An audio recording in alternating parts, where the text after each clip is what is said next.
ඔය මොකද කරන්නේ? නෑ සර් මුගේ කට වැඩි. අයියෝ ළමයෝ කේටේප් තියෙන කටවල් වහන්න නෙමෙයි. ඕකෙන් කරන්න වැඩ ගොඩාක් තියෙනවා. මෙහෙන්න මෙන්න මේ වගේ කේටේප් එකකින් පුළුවන් අපිට ඉන්ජරි එකක් වළක්වා ගන්න. ඇයි?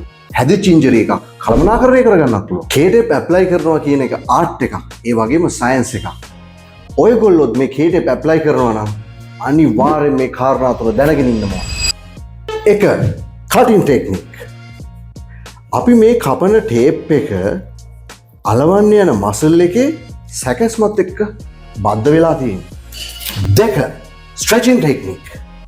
අපි මේ කපාගත්තු ටේප් එකයි අලවන්න යන මසල් එකයි දෙකම ස්ට්‍රෙච් වෙලා තියෙනවා. 3. ඩිරෙක්ෂන්.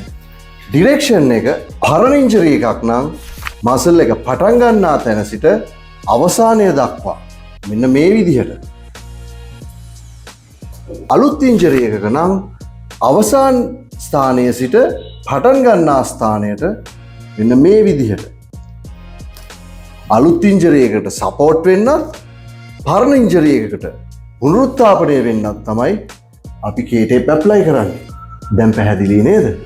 කේටේප් ඇප්ලයි කරනවා කියන එක හරි විදිහට හරි තැනකින් ඉගෙනගෙන කරන්න ඕන වැඩක්.